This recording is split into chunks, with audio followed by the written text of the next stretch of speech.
자, 차준마로 인기 상종가를 치고 있는 분이죠. 바로 배우 차승원 씨인데요. 이웃 사촌과 법정 분쟁에 들어갈 위기에 처했다고 합니다. 어떤 이야기인지 이동영 차장과 함께 자세히 알아보겠습니다.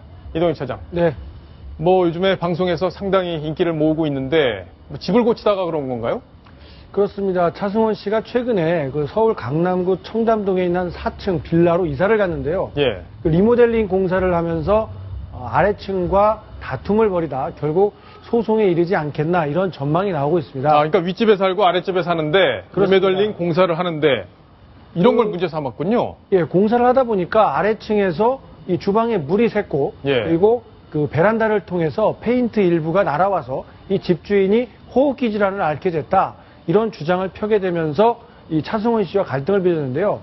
차승원 씨 쪽에서는 이런 손해에 대해서 220만 원을 지불했기 때문에 별 문제가 없다라고 했는데 그거 이상의 피해가 극심하게 발생했다라고 맞서고 있는 게 이 아래층 주인의 주장입니다. 아, 그렇군요. 결국에는 다 원상대로 복귀해놔라 이렇게 집주인이 아랫집 주인이 얘기를 하는데 아마 감정적으로 뭔가 좀 상한 요인이 있지 않을까 이런 생각이 맞습니다. 좀 들어요. 이 집이 어떤 집인지 굉장히 뭐 비쌀 것 같긴 한데 실제로는 좀 낡았나 보죠. 뭐 리모델링 하는 거 보면. 강남구 청담동에 있는 한 빌라인데요. 예. 이 청담동 내에서는 평범한, 물론 이제 일반 서민들이 볼 때는 엄청나게 고가의 빌라이긴 한데요. 청담동 안에서 보면 그렇게 고급으로 평가되고 있지는 않은 것 같습니다. 전용 면적이 180제곱미터, 그러니까 약 70평에 이르고요. 시세로는 18억 원 정도의 거래가 되고 있다고 합니다.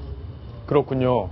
자, 그럼 결국엔 이게 어떻게 사건이 흘러가야 되는지 갈지 궁금한데 일단은 문제를 제기한 쪽 변호사 이야기를 좀 들어봐야겠습니다. 뭐 때문에 차승원 씨가 뭘 잘못했기 때문에 이렇게 법적으로 문제를 삼으려고 하는지 그 이야기를 한번 들어보시겠습니다.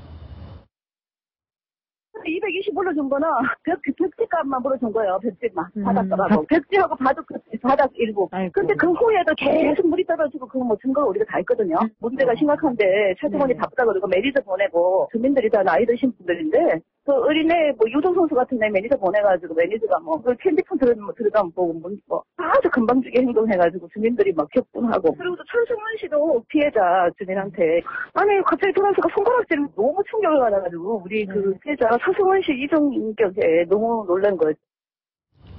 자, 일단 저 얘기는 아랫집 측의 얘기죠. 그죠? 주장이죠. 그렇습니다. 지금 그 아랫집 피해를 입었다라고 주장하는 쪽 변호인의 일방적인 자기의 입장에 반영된 주장이고 이 차승원 씨 쪽 이야기는 아직 반영이 되지 않았기 때문에 어느 쪽 말이 객관적인 진실인지는 아직 판가름하기는 이른 시점입니다. 그럼 차승원 씨 쪽에서는 뭐라고 하는 얘기가 있을 것 같은데. 차승원 씨 쪽에서는 정당하게 다 보상을 했고 아랫집에 가서 어떤 감정의 오해가 있는 것 같아서 가서 설명을 드리고 220만 원 지급한 거 맞는 거 아니냐 이런 말을 했을 뿐인데 나는 손가락질도 한 적이 없는데 손가락질을 했다. 이런 식으로 반응을 하고 있으니 참 당혹스럽다.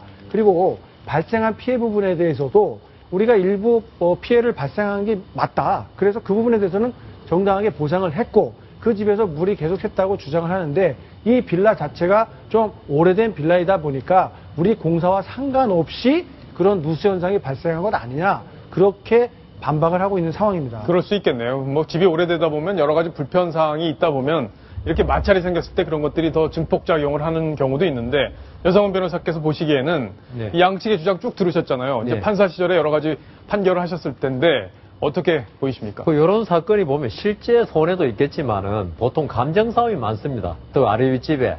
그러니까 제가 이걸 보면서 많이 느끼는 게 미소를 지어도 있죠. 감정이 나쁠 때는 비웃는다고 느끼고, 감정이 좋을 때는 참 저 사람 선하게 보인다 이러는데, 이게 아래 윗집 간에 분쟁이 있는 상태에서 차승원 씨가 뭐 손가락으로 제스처를 취했겠죠. 그러니까 감정 삿대질 한다고 아마 느꼈을 것 같습니다. 그리고 이게 소송으로 가면요. 결국은 감정을 통해서 해결할 수밖에 없습니다. 건축사가 감정 나와가지고 결국 누수의 원인이 뭔가를 알아내야 되는데요. 근데 제가 이 사건을 보기에 느끼기에는 만일에 그 누수가 이 차승원 씨가 인테리어를 하기 전부터 있어 왔다면은 이건 차승원 씨의 인테리어 공사하고는 관계없는 거죠. 근데 전혀 누수가 없다가 차승원 씨가 공사한 이후부터 누수가 생겼다. 이러면 일단 차승원 씨의 공사와 인과관계가 있다고 보이고요. 그렇기 때문에 결국 정확한 것은 재판이 들어가면은 그 법원에서 임명한 감정인이 요 누수의 원인을 밝혀줄 것입니다. 그럼 법원에서는 판사들은 이 건축의 전문가가 아니지 않습니까? 예. 이 때문에 그 감정인의 평가에 따라서 하는데 제 생각에는 지금 이 그 밑에 집도 그 청경자 씨의 며느리라고 그랬다. 예, 맞습니다. 주인이. 그렇다면 두 분 다 사회 저명인 지도급 인사인데 서로 잘 화해가 됐으면 좋겠습니다. 예, 알겠습니다. 자, 이번 소식 여기까지 마무리합니다.